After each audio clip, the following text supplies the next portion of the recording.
All right, good afternoon, everyone. Happy Monday. We'll be filling in for Carrie today. So we'd like to ask if you have any devices with you to please make sure to turn those off or silence those.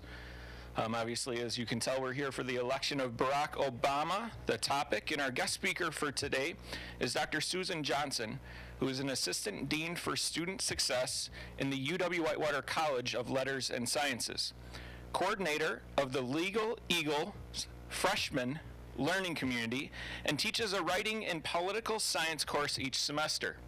Dr. Johnson served as chair of the Political Science Department for 8 years prior to being appointed Assistant Dean. She earned a PhD at Northern Illinois University and has been at UW-Whitewater since 1997. With that, let's welcome Dr. Susan Johnson. Brian didn't tell you that I was also his academic advisor when he was a student at UW-Whitewater, so that part he kept secret. I don't know why, but he did. So I'm so glad to be back. I think the first time I was here was probably around the election of 2000, and you all remember that one as well, and I was thinking maybe that would have been a fun one to talk about, but maybe next time.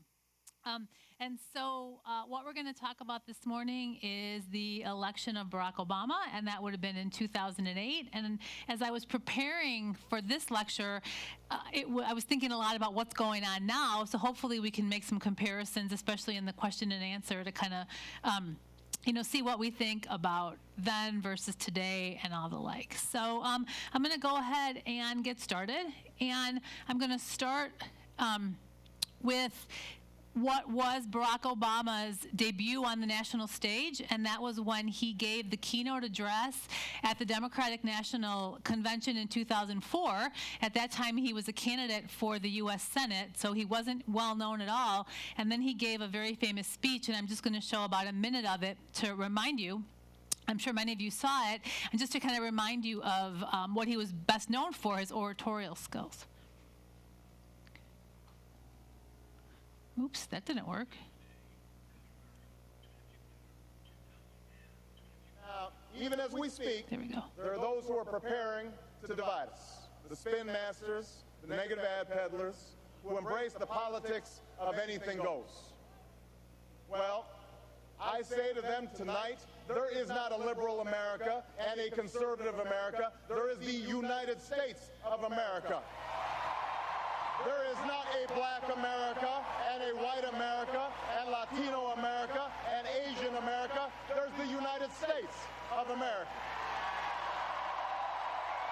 The pundits like to slice and dice our country into red states and blue states. Red states for Republicans, blue states for Democrats. But I've got news for them too. We worship an awesome God in the blue states, and we don't like federal agents poking around in our libraries in the red states. We coach Little League in the blue states, and yes, we've got some gay friends in the red states.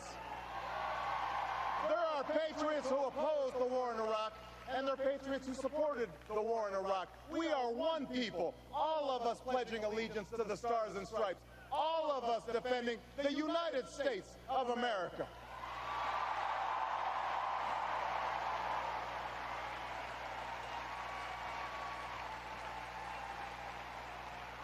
In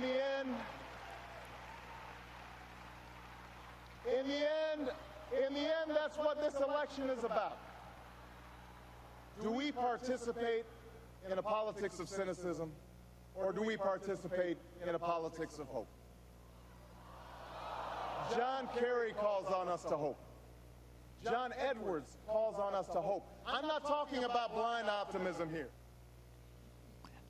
Okay. Do y'all remember that? I could see it brought back some nostalgia. That was his introduction, like I said, on the national stage. He went on to win the election for U.S. Senate that year and from Illinois, and began to serve in the Senate. And immediately after that speech at the DNC, buzz began about his potential run for the White House. And that went on for a few years, and where we ended up was that by the time we get to late 2006 and then early 2007, he announces his candidacy for president. And I remember it was a day in February in Springfield, Illinois, a very cold day in Springfield, Illinois, where he announced that he was going to be seeking the Democratic nomination for president. And I'll talk a bit about where we were from that point to the nomination, but first of all, I want to think more broadly about what the political environment looked like in 2008 that he entered into when he decided to run for president. So if we think about the political environment in 2008, first of all, this was interesting to me. It was the first election in over 50 years without an incumbent president or vice president on the ballot. So for the first time in a very long time, we had two candidates who were going to be running who had not served as president or vice president. And then the first time in over 30 years that there wasn't either a Bush or a Clinton on the ticket. So that was interesting to me. And then we obviously 8 years later we had another Clinton on the ticket. So and as I know right now there won't be a Clinton or a Bush on the ticket this year, but who knows. So right, it's very fluid, as they say. We also had at that time George W. Bush was the sitting president with a very record low approval rating. Congress also had a record low approval rating at the time. George W. Bush's approval rating in the fall of 2008 was in the high 20s and low 30s. And that's going to make a difference in terms of John McCain's ability to be successful or not as the Republican nominee for president. And we had the Iraq War that was still very fresh on people's minds and still going on, and then obviously the economy, and we'll talk a bit about what was going on in the economy as something that was helping to depress President Bush's approval ratings. And then Congress also had, very low approval ratings at the time, which seems to be pretty consistent then, now, in the future. And so at that time, over 24 Republicans in the House of Representatives had announced they were not running for re-election, and about a handful of Republican senators had announced they weren't going to run for re-election. So there were Republicans who were kind of seeing the writing on the wall at the time, just given what the environment was looking like. And in fact, George W. Bush didn't even attend, nor did Dick Cheney, the Republican National Convention that nominated formally John McCain, because there was so much toxicity that Republicans, he appeared by video, but he didn't appear there to give a speech because they didn't want to connect McCain and Bush, because they were hoping to keep the two separate in hopes of McCain obviously becoming elected. Increasing partisan polarization. I feel like we've been talking about that for a long time. It's only gotten worse, I would say, since 2008. And this has been going on since the 1980s, I would argue, and there's a bunch of different things we could talk about. I think I gave a talk here about 5 or 6 years ago about just that one topic, but that was part of the environment. And then obviously we had the Great Recession. And we had a situation that the fall of 2008, as you likely remember, was just one bit of bad economic news after the other. And so the Gallup poll, when it asked people whether the economy, how was the economy doing, you had over half saying the economy was poor in the lead up to the election in November, and only 10 said it was good. So we're in an environment that was ripe for change and ripe for something new, and that kind of set the table against John McCain from the get-go as the Republican nominee.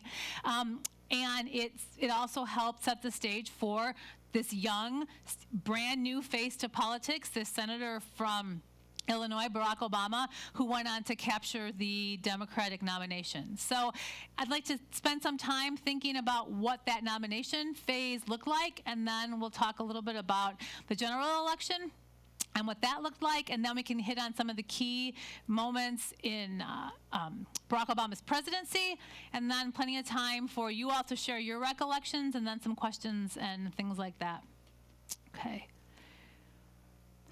So I have the nomination phase broken up into 5 different time periods, and the first time period is what we refer to as the pre-primary phase, and that's the time before there's actually any caucuses or primaries. And the pre-primary phase in this case began, as it often does lately, right after the prior election. So the midterm election was in November of 2006, and so very shortly thereafter, I think Mike Gravel, does that name ring a bell at all? Former senator from Alaska. He was the first to announce his intent to run for the Democratic nomination. But the others who began to get engaged in the process were people like Hillary Clinton, Barack Obama, John Edwards. You may recall John Edwards was John Kerry's running mate in 2004, so that automatically gave him a platform and a springboard to be considered one of the front runners. And so what we see is then, as I mentioned earlier, Barack Obama announces his candidacy in February of 2007. Hillary Clinton and John Edwards and a whole slew of others do the same. That's a picture of a debate from early on in the nomination phase. And this would have been in the fall of 2007. And it took me a bit to remember who some of those folks were. But you've got Joe Biden. He was also someone who was running for president back then and today, and in 1988, too.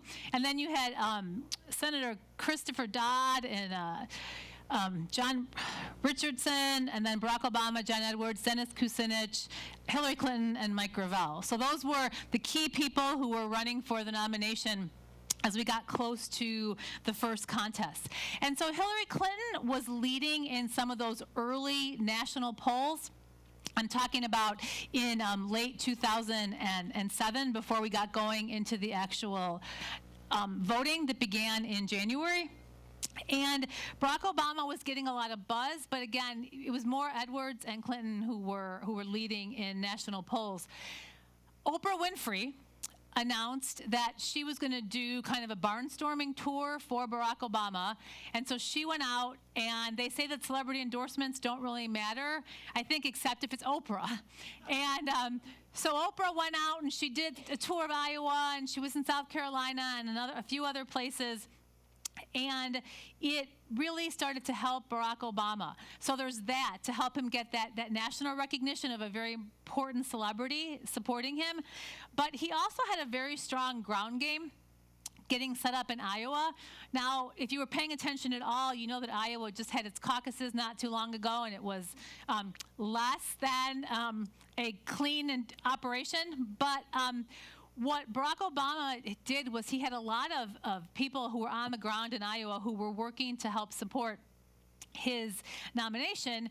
And so the way that the thing was structured is just like it was structured this current nomination process. So the Democratic National Committee said that 4 states could have their events in the first month. Now, they were about a month earlier, so the timeline is about 1 month earlier than it is currently. And so Iowa, New Hampshire, Nevada, and South Carolina were set to have their events in January. And then the party said that no one else could have their events until after February 1st. So you had these 4 events scheduled, and in Iowa, Hillary Clinton had been leading in the polls, John Edwards was doing well in the polls, but they were all kind of bunched together. What happened in Iowa then was that Barack Obama won the Iowa caucuses. And that was seen as an upset, and it created all this buzz around Barack Obama. And just like this go-round, the New Hampshire primary was going to come up very quickly, just a week after the Iowa caucuses. And at that point, everyone decided that Barack Obama was going to be the nominee, Hillary Clinton was dead, and John Edwards should just kind of pack it in. And others dropped out right away, right after the Iowa caucuses. And then you might remember Hillary Clinton went to New Hampshire, and she, like I said, she was, kind of said, you're done. And she rallied. And there's a famous moment where she was in a diner speaking to some people about how hard it is to campaign and things like that, and she got a little bit emotional. And then Tuesday came, the New Hampshire primary came, and then Hillary Clinton won, and then she was back. So she went from dead to back in, 5 days or so. And then all of a sudden we had a contest again, okay? Then, just like what's going on now, they all headed to Nevada. And in Nevada, they have a caucus. And in the caucus, there was a split. So one of the candidates, between Hillary and Obama, one of the candidates won more delegates. One of them won more of the popular vote. Okay? And then, so they both left Nevada as winners, and then headed off to South Carolina. And that was the fourth contest in the month of January. And that was a decisive win for Barack Obama. And that is what a lot of people argue was kind of the catalyst that then really pushed him forward to say that he was going to be the nominee. But again, we were only through 4 events, so there was a whole lot more going on. Then we had what pundits refer to as Super Tuesday 1 and Super Tuesday 2, or Super Tuesday and then Mini Super Tuesday. So, like I said, the party said that you could have your events nothing until the beginning of February, unless you were one of those first 4 states. So 23 states and territories scheduled their events for that first Tuesday in February, because they all wanted to get in on it. So this was akin in many people's minds to a national primary, because you had so many participants, so many states participating all at once. And when it was all said and done, it was pretty much a wash. So Barack Obama won several of the states, Hillary Clinton won several of the states, and so there was no clear winner necessarily, moving forward out of there.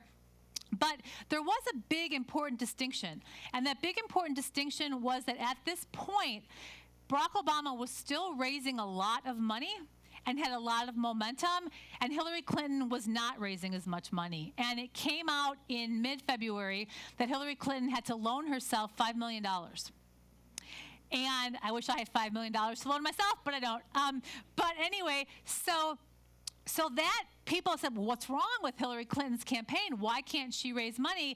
And Barack Obama kept raising. So the story, becomes what's wrong with the Clinton campaign, even though at that point they're pretty even as far as delegates go.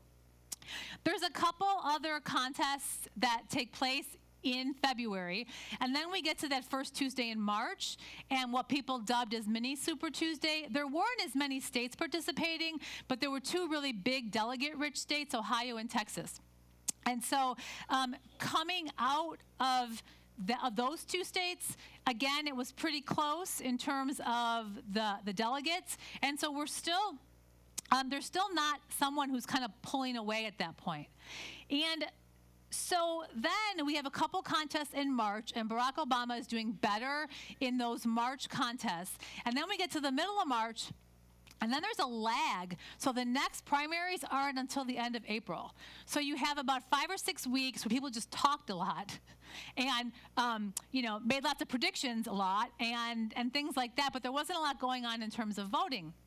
But again, Barack Obama kept raising money, and Hillary Clinton was still having problems raising money. So what that meant was that while the delegate differential was not that huge, the money differential, the organizational differential, the ability to be on TV and to get out and about and do different things was clearly in Barack Obama's favor. So we get to those April contests, and we begin to see Barack Obama pull away. And then in May, on May 20th, wrapping up those last contests, Barack Obama ends up having enough delegates and then enough superdelegates that had committed to him to, in fact, have enough delegates to be the presumptive nominee. Now, if you remember, one of the issues that kind of, was overarching over this whole race was the fact that you had a female candidate, so Hillary Clinton, and then you had an African-American candidate, Barack Obama, and a lot of people felt that as far as Hillary Clinton goes, that it was more so her turn to kind of be the nominee, and she had been kind of moving forward. She had a longer career in government and activism, and Barack Obama was kind of the new kid on the block. And a lot of people, women in particular, felt like they were being skipped over again for someone else. And there was this concern that, yes, Barack Obama had enough delegates to secure the nomination, but how do we show that in a way that doesn't take Hillary Clinton and all of her supporters and somehow denigrate all the votes that she earned throughout the whole nomination process. So you might remember she didn't drop out of the race per se. She did give a speech where she talked about all the millions of breaking the glass ceiling, and that was a way to really create an environment where it wasn't as if all of those millions and millions of people that supported her were just kind of pushed out. And again, it was a lot of women, and women are an important voting bloc for the Democratic Party, so they wanted to make sure that those people were going to embrace who the ultimate nominee was, and that was Barack Obama. And then we have our convention in August, in late August in Denver, where Barack Obama is given, or he isn't given, he was voted in as the nominee. Again, Hillary Clinton played a prominent role. She had a primetime speaking slot. Her husband, the former President Bill Clinton, had a primetime speaking spot. And they wanted to, again, make sure that it was very inclusive so that all of those people who supported Hillary Clinton didn't feel as if they were somehow not part of this movement, even though Barack Obama was the ultimate winner of the nomination. And then again, as you recall, Joe Biden was selected to be Barack Obama's running mate.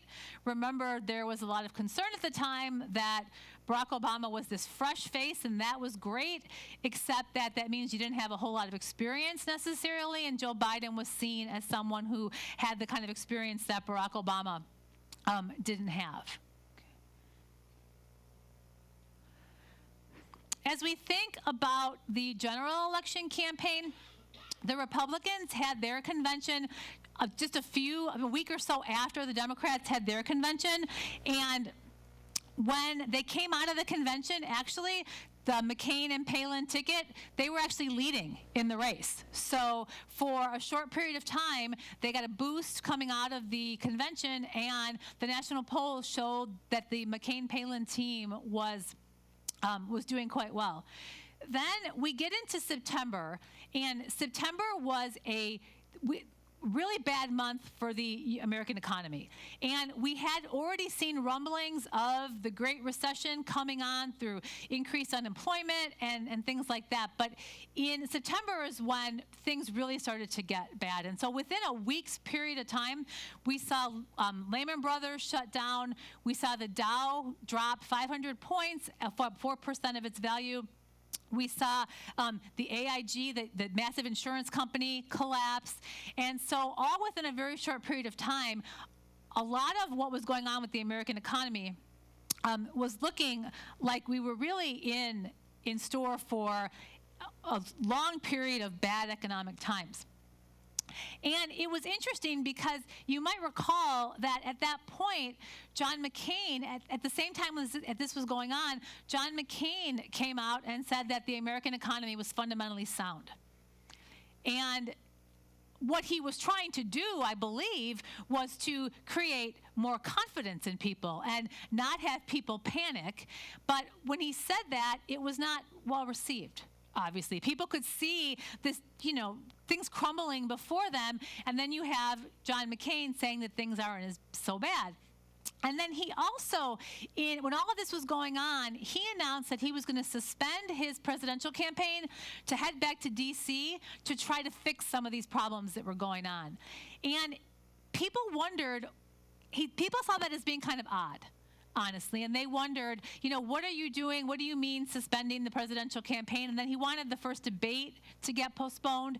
And while all this was going on, Barack Obama was trying to remain calm and steady.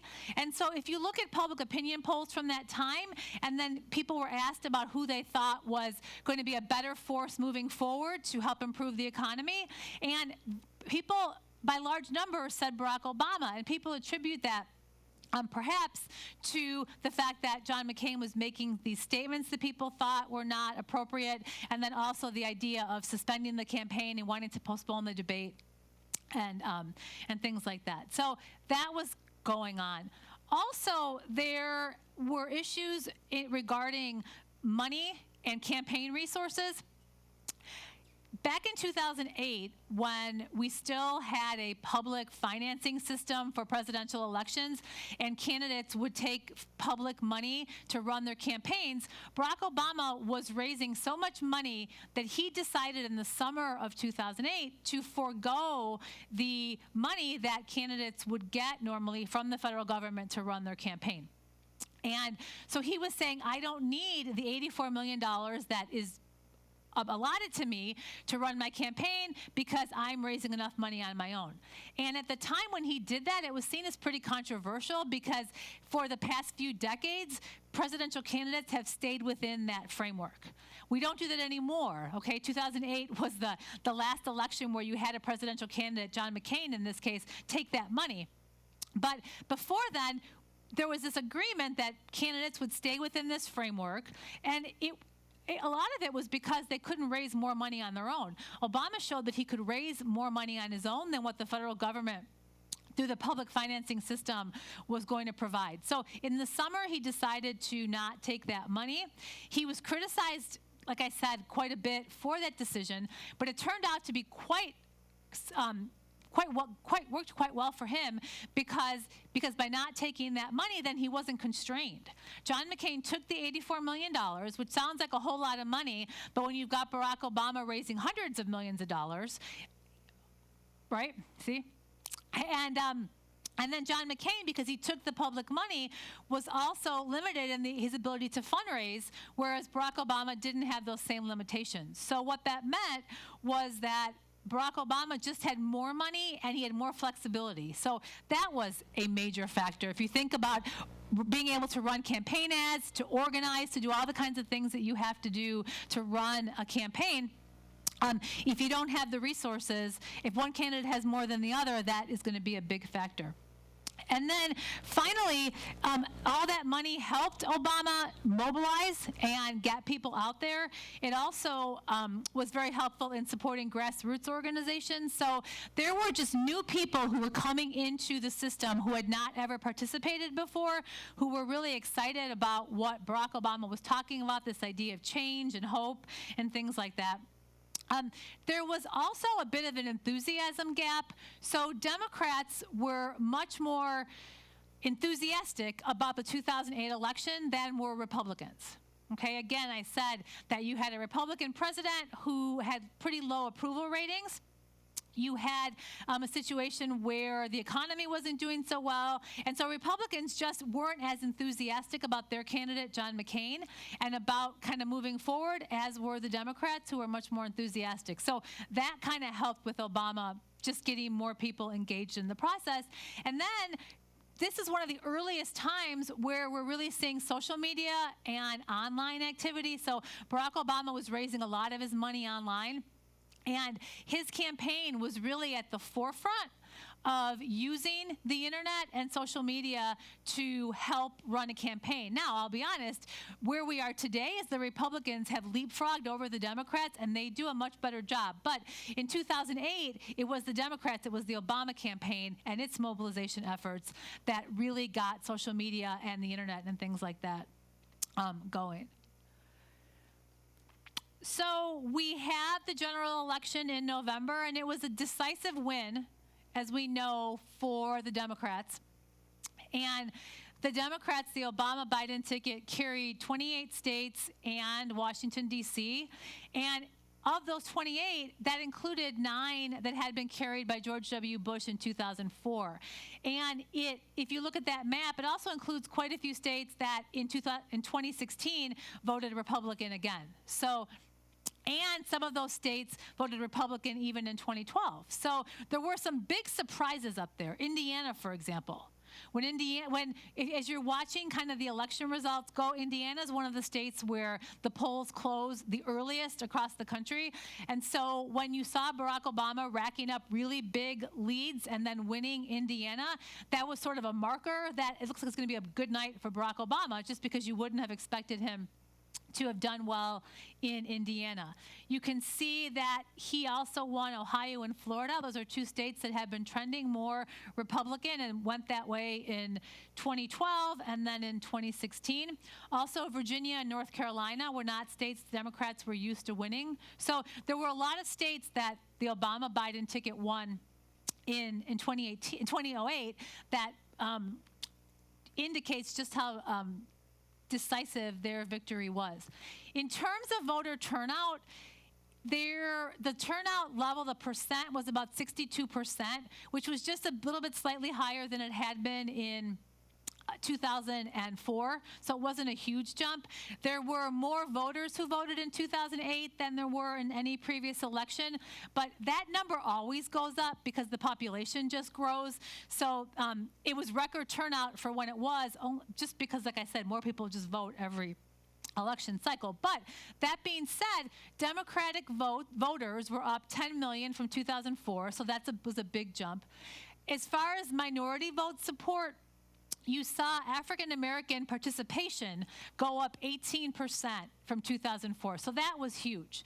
And then we saw African American participation remain fairly stable in 2012, but it did go down again in 2016. And then young voters, again, we saw a jump of 6% from 2004. So there were clearly some groups who were more engaged in that 2008 election that have gone. They were up from 2004 and then went back down again in 2012. As far as the congressional races went, the Democrats picked up 20 seats in the House and they picked up 6 seats in the Senate. So it was a pretty big win for the Democrats. And you can see 365 electoral votes to 173. So just kind of coming back to go full circle on the campaign environment and then making a few more comments about explaining Obama's victory. First thing is that what we've seen, you've probably heard a lot about the idea that we're becoming more of a majority-minority country. And so the percentage of minority groups in the United States continues to increase. Political scientists have been studying this and looking at this and predicting huge electoral changes as a result of this for 30 years or more, okay?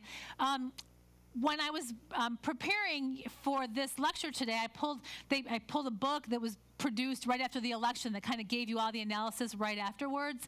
And it was predicting that we were going to see Democrats continually doing better because of the changing demographics of the country. Now, we know that that's not happened, right? We know that the Republicans captured the presidency in 2016, and we know that the Republicans went on to win both the House and the Senate. Then they lost the House. But a lot of those predictions of Democratic dominance that we heard coming out of 2008 obviously didn't ever come to fruition. But that being said, there is a changing nature of the electorate that is making the electorate more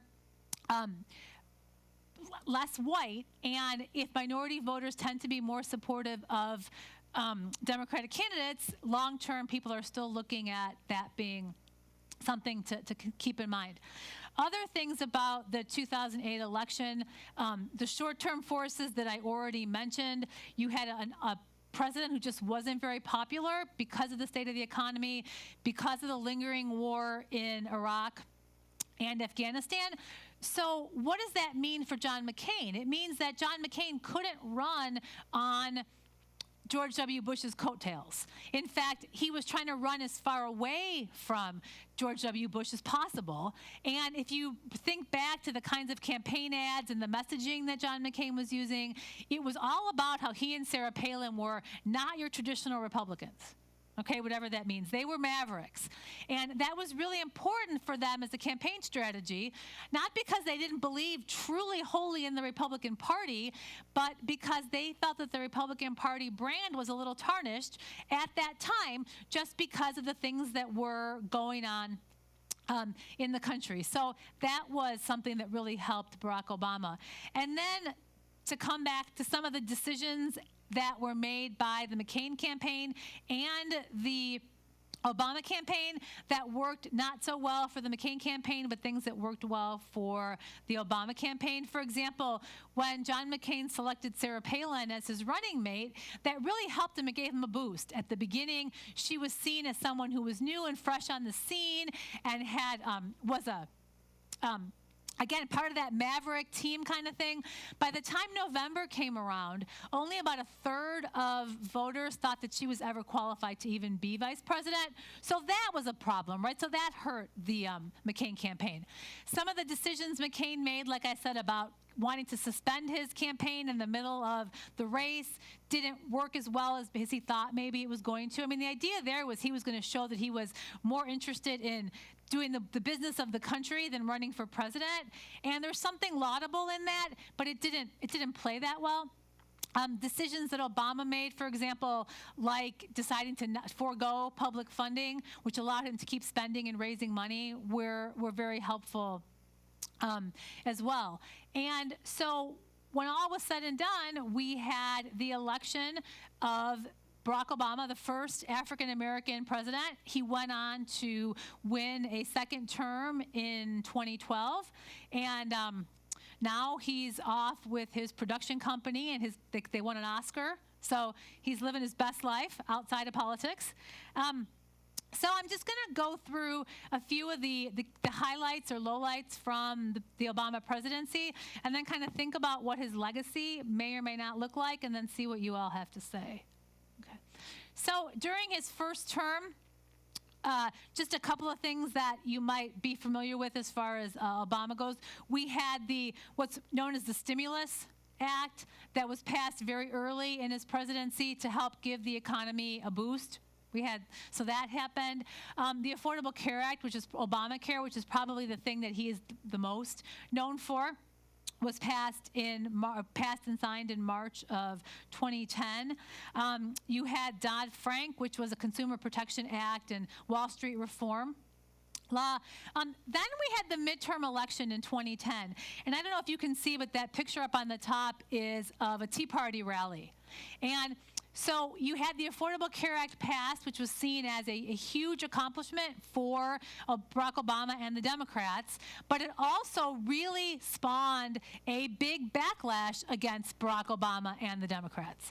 And so we had this Tea Party movement come about that was in direct response to that, and it led to quite a shellacking of the Democrats in the 2010 midterm election. The president's party almost always loses seats in the midterm election. It's just what happens. But the president's party doesn't always lose 63 seats. And so the Democrats lost 63 seats. That was a huge loss for them, and they lost the majority. The Republicans gained control of the House. After that, Barack Obama's ability as president to get a whole lot done legislatively kind of went away because he had the other party controlling the House of Representatives. A couple other key things that came out during his first term: the repeal of Don't Ask, Don't Tell, the killing of Osama bin Laden, the executive order related to the Dreamers, the Deferred Action for Childhood Arrivals. And then during the first term, he had the ability to appoint 2 Supreme Court justices, and he did that appointing 2 women. So he added some diversity in that regard. He also, Sonia Sotomayor is also Latina, so he appointed the first Latina justice as well. When we get to his second term, he really had little room to move around as far as passing laws. And so what we saw was a lot of action through executive orders. Okay, and so that's become the norm, honestly. If you go back and look at when George W. Bush didn't have a majority, if you look currently at President Trump, a lot of action when you don't control all the branches is that it's hard to get things done nowadays in this era of polarization and these deep divides. So we see a lot more executive orders that come down. In 2014, we had the second midterm election. That was an election where, again, the president's party didn't do so well. The Republicans gained control of the Senate, and the House majority got even larger. So the door as far as doing anything legislatively really shut at that point for Barack Obama. A couple other things that came up during this term was that the Supreme Court affirmed parts of the Affordable Care Act, so kept Obamacare, most of it intact. The Iran nuclear deal was brokered in the summer of 2015, and then Merrick Garland was nominated to the Supreme Court in 2016. Now, we know he wasn't confirmed to the Supreme Court because of decisions that were made by Mitch McConnell and the Senate majority, but he was nevertheless nominated. So some final thoughts as we assess the post-presidency period. Now remember, he left office in January of 2017. So we're 3 years out. And so it's really hard to assess a president's legacy. I just picked up a book by a historian, Julian Zalazar, that tries to take the first look at what Obama's legacy looks like. But it's hard to do that just a few years out. But a couple of things. If we think about his legacy, we still have the Affordable Care Act. It is still under challenge through a number of different means, so I don't know what the long-term future is of the Affordable Care Act, but as of right now, it's still mainly intact. More women on the Supreme Court is another factor, and then just his role in the Democratic Party, and what role is he playing now in the Democratic Party, in the Democratic nomination process?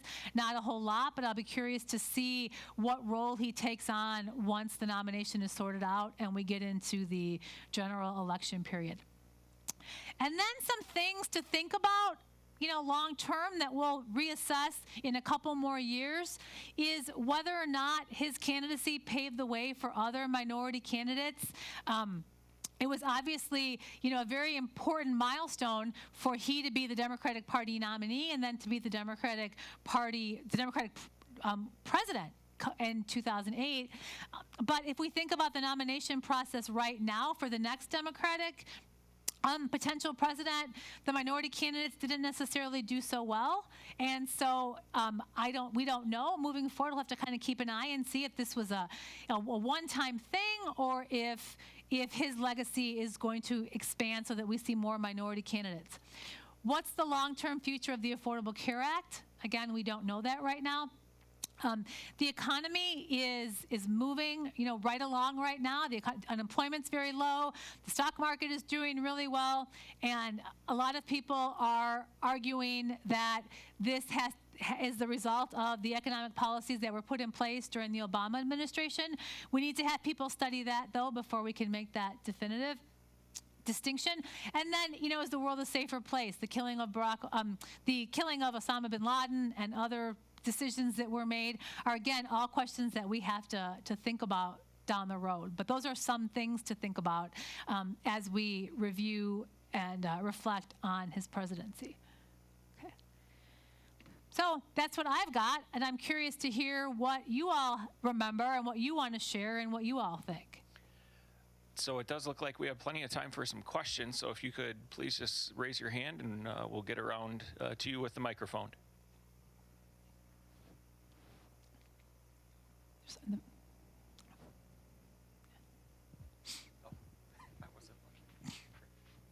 You didn't mention the national debt. Does that figure in here anywhere? The national debt now? Yes. And how it's grown and growing. It's grown and growing and continues to grow. I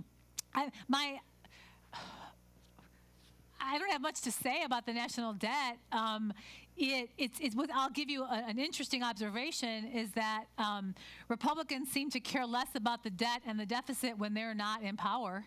But interestingly, Mick Mulvaney, who is the acting chief of staff right now, who came into Congress as in the Tea Party. So he was one of those Tea Party rabble-rousers who was really all about the debt and the deficit, which is a big part of what the Tea Party was arguing about. He came out just last week and made a comment about Republicans forgetting about the debt and the deficit when they're in power. So it continues to grow, and we're not hearing much talk about it. I haven't heard it being discussed much in the presidential campaigns yet. So I think maybe in the general election, people will ask questions about it in the debates, but yep.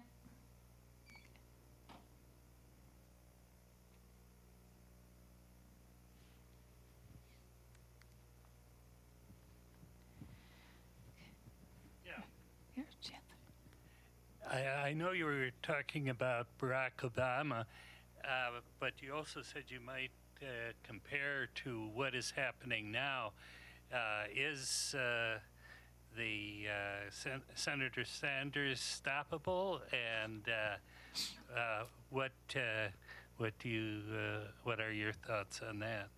So I'm going to preface this by saying that I was the person who said on the radio that Donald Trump would be out by Thanksgiving 2015. So I don't make a lot of predictions, and when I'm wrong, I'm happy to say, hey, you know what, I was wrong. What are you going to do, right? We're all wrong sometimes. It's looking like he has a lot of momentum behind him. And it's interesting, Chancellor Greenhill, the way that you mentioned that stopping him. Others don't want to see him stopped. And but there's a whole lot of people who do, and so what's interesting to me is that it's created it's laying bare this divide in the Democratic Party. Between those who are more moderate mainstream Democrats and then the people who support Bernie Sanders, who calls himself a socialist. And so I think that there's a lot of concern amongst Democrats that having a person who calls himself a socialist as their party's nominee is not going to spell success in November. But the issue about can he be stopped? The thing that's different about 2020 that is new for the Democrats is that their delegates are being apportioned on a proportional basis. So historically, there had been more of a winner-take-all system. So if you won a state, you got all the delegates.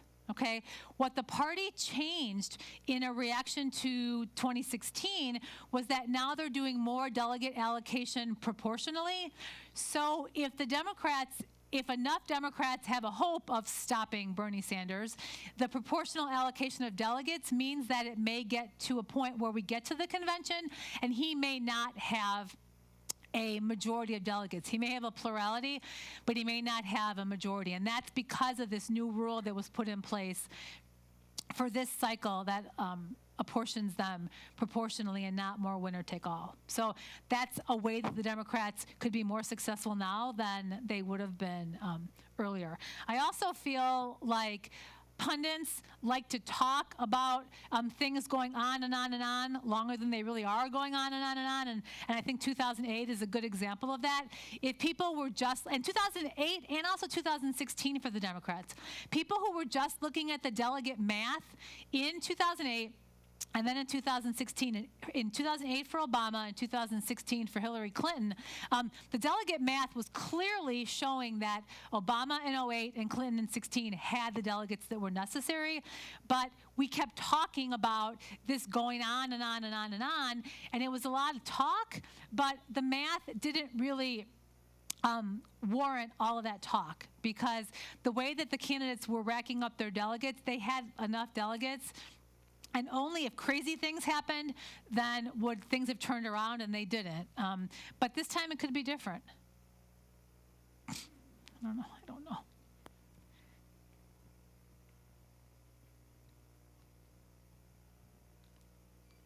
It was probably 2016 at the election. We heard a lot about the superdelegates that is what helped Hillary with that. Can you explain that? Sure. So superdelegates were put in place, let's see, in the 80s. And superdelegates were, let me back up just a couple more elections. So we have the election of, we have the 68 convention and then the reforms that were made after the 1968 Democratic Convention. That led to making the process much more democratic, small d, and letting more grassroots people get involved in the process. And so then what we had was a succession of nominees that were coming into place. So we had McGovern and then even Jimmy Carter, who went on to win the presidency, who were seen as being outsiders to the Democratic Party. And so there was a desire for the Democratic Party organization to get back some of the control of picking who the nominee was going to be. So what they did was they created this category called superdelegates, and these were people who were party leaders and held other sort of leadership roles in the Democratic Party that were given a delegate role called superdelegates just by virtue of who they were. So Democratic members of the House of Representatives, important people, union leaders and things like that. And they were able to pledge their support to a candidate whenever they wanted to. And they had a vote just like any other delegate would have a vote. In 2008, for example, many superdelegates aligned themselves with Hillary Clinton very early on in the process because they assumed she was going to be the nominee. And then as that shifted, we had superdelegates who changed their vote and then supported Barack Obama. In 2016, when the main people running were Bernie Sanders and Hillary Clinton, you had almost the entirety of the superdelegates line up behind Hillary Clinton, who was much more the traditional Democrat, right, than Bernie Sanders was. And so a lot of Sanders supporters saw the use of superdelegates in that way as kind of putting your foot on the scale almost, because she had in her pocket all of these superdelegates who were already committed to voting for her. So after 2016, every election cycle, the parties review and assess how things went the prior cycle, and then they make changes. So in reaction to a lot of those complaints about the superdelegates seeming to be undemocratic, small d, this go-around, superdelegates do not have a vote on the first vote on the convention floor. So they will not have a vote till the second round of voting.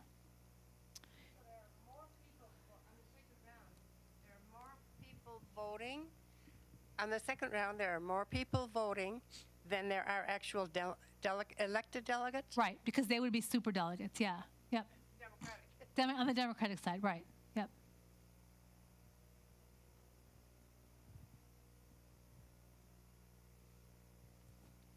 How are the apportioned delegates apportioned? Is it by popular vote? That varies by state, and it varies by time in the process. Yeah, so I mean, the nomination process, the nomination process is anything but easy to explain, and so they change all the time. So if you think about what happened in Iowa, right, where they decided that, again, because of complaints that came from 2016, they were going to report the delegate count, they were going to report the popular vote, and then there was going to be a third thing they were going to report out, and they couldn't report out any of them, right? But ultimately, in Iowa, for example, you get delegates early on. So what happened just a few weeks ago, there were delegates apportioned. Then those delegates go to county level caucuses later on, or conventions later on, and then there's a reapportionment of the delegates, and then there's a state convention in Iowa where the delegates get apportioned again. So we won't know the actual delegate account for Iowa until that state convention happens. That's one of the reasons that Iowa keeps arguing they have to be first, because their process is so complicated. I'd argue change the process, right? But it all depends. I don't mean to, deflect your question, but it just depends on when in the process you have your contest, and then also what is going on in the state. Just a couple small things. I think that probably Sarah Palin was more of a detriment than a help to John McCain. She's such a goofball. But the other thing is, the other day I came across a statement from Thomas Paine, who wrote it in 1776, and although this isn't a complete quote, it's if you do something wrong and you do it often enough, it gets accepted as right. And I think that's what's happening here.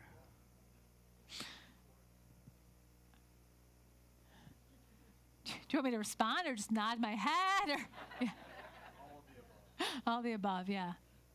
As a political scientist, how do you regard polling? Because back in 2016, we were led to believe that Hillary was going to trounce Donald Trump, and the exact opposite happened. This past week, Marquette University law poll said that Trump could beat any Democrat right now. Mm-hmm. UW poll yesterday came out, I think, and it said that Bernie's in the lead, and any Democrat can beat Trump now. So, how do you? Yeah, no, and Quinny Ipiak just had a poll out that showed Trump beating any Democrat in Wisconsin also. So it's really hard, you know. And the Marquette poll, Charles Franklin, he's one of my heroes. I mean, the work that he does, he's a really nice guy too. And so he's good all around. You know what I mean? And so I really respect what they do there, you know, and he's been really honest, and he was very honest after 2016 to say, hey, you know, we probably didn't have our modeling right, and it's more difficult. When people had a landline and they only answered, you know, their landline and they all answered it, it was easier to do polling. I mean, our phone at home rings and rings and rings and rings, and we never answer the landline. And the fact that I pay that bill every month makes me crazy, but we keep it. But I mean, so I'm guessing most people are like that. You know what I mean? You don't answer the landline, so you don't do polls. So that's an issue. Another thing about polling is that you get 1,000 respondents, let's say, and you then, as the pollster, as the expert, have to make a decision about how am I going to weight that poll to then try to have it mirror what the population actually looks like. So you never just take the 1,000 people and then just report out the 1,000 results. You try to say, what do I anticipate the electorate to really look like, and then weight the data that way. But you can't overweight it, and you're making educated guesses about what you think the electorate's going to look like. And I've heard Charles Franklin speak about this as far as 2016 goes, where they made assumptions about what they thought the electorate in Wisconsin was going to look like based on past elections, and where their model went wrong was that they modeled it wrong. And he's been super honest about that. And so, I mean, that's part of the issue. I also think that it's way, way, way too early right now to be looking at national polls and have any idea about who's going to win in November. The Democrats are mostly unknown.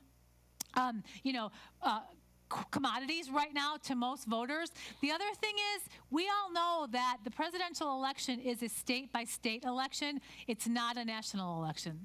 It matters if you win in certain states. So the Democrat could rack up 20 million more votes than the Republican in California. You still only get those same votes. So I would always caution you to just, when you read the national polls, turn the page.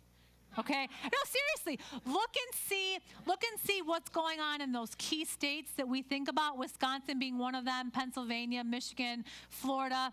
That's where the election's going to be won in 2016. It's not going to be who wins the popularity contest. As we know, in 2016, Hillary Clinton received more votes, but Donald Trump received more electoral college votes. We elect people based on the electoral college. That's where we should be, paying attention. Yeah. Mm-hmm. Do you think Barack's going to actually get out there and campaign for somebody? I think so, in November. She's crossing her fingers. I think so, in the fall. I mean, I think right now he's really laying back. If you're seeing any of the Michael Bloomberg ads, you think that Barack Obama is out campaigning for him. But those are very good ads. I mean, Michael Bloomberg has taken every clip he has with Barack Obama saying good things about him, and he's turned them into ads. So from a strategy perspective, that's good. But yeah, I think he will. But he's not going to do it now. Because he doesn't want to, again, show favoritism towards one candidate or the other. He's remained pretty silent on it, but I would expect he'd be out there. I would expect the Clintons will be out there as well, and I think it'll be harder for them to get out there for some candidates than others. But yeah, I think they'll be out there.